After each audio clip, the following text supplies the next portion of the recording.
Marvel cinematic യൂണിവേഴ്സിൽ Iron Man എന്ന movie തൊട്ട് Avengers end game വരെ വളരെ എപ്പിക് ആയിട്ടുള്ള വളരെ ഇമ്പോർട്ടന്റ് ആയിട്ടുള്ള മൊമെന്റ്സ് മാർവല് നമുക്ക് സമ്മാനിച്ചിട്ടുണ്ട്. എന്നാൽ MCUവിൽ നമ്മൾ കാണാത്ത വെറുതെ എക്സ്പ്ലെയിൻ ചെയ്തു മാത്രം പോകുന്ന MCUവിലെ എപ്പിക് മൊമെന്റ്സ് ആകേണ്ടിയിരുന്ന ചില മൊമെന്റ്സ് നമുക്കൊന്ന് നോക്കിയാലോ.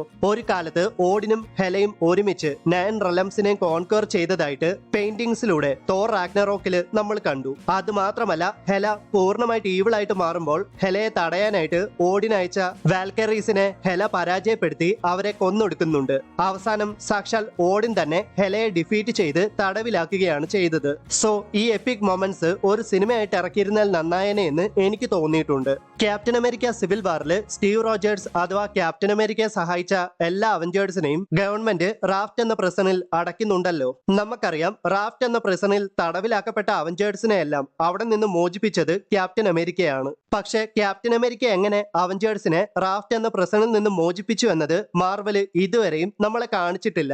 സോ അവഞ്ചേഴ്സിനെ റാഫ്റ്റ് എന്ന പ്രിസണിൽ നിന്ന് മോചിപ്പിക്കാനുള്ള ക്യാപ്റ്റൻ അമേരിക്കയുടെ മിഷൻ ഒരു സീരീസ് ആയിട്ട് ഇറക്കിയിരുന്നത് നന്നായനെ എന്ന് എനിക്ക് തോന്നിയിട്ടുണ്ട്.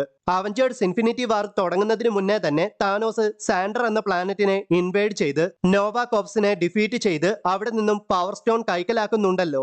ആ ഒരു എപ്പിക് ബാറ്റില് ഒരു മുഴുനീളൻ സിനിമയായിട്ട് ഇറക്കിയിരുന്നാൽ നന്നായനെ എന്ന് എനിക്ക് തോന്നിയിട്ടുണ്ട്.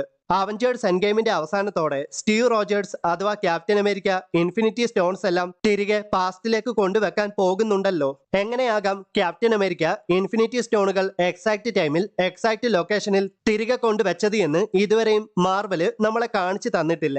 ഈ കാര്യങ്ങളൊക്കെ ഒരു സീരീസ് ആയിട്ടോ സിനിമയായിട്ടോ ഇറക്കിയായിരുന്നാൽ നന്നായനെ എന്ന് എനിക്ക് തോന്നിയിട്ടുണ്ട്. എന്തായാലും അവഞ്ചേഴ്സ് ഡൂംസ്ഡേയില് സ്റ്റീവ് റോജേഴ്സ് എങ്ങനെയാകാം ഇൻഫിനിറ്റി സ്റ്റോണുകൾ പാസ്റ്റിലേക്ക് കൊണ്ടുവച്ചിട്ടുണ്ടാവുക എന്ന് മാർവല് നമ്മളെ കാണിക്കുമെന്ന് തന്നെ പ്രതീക്ഷിക്കാം.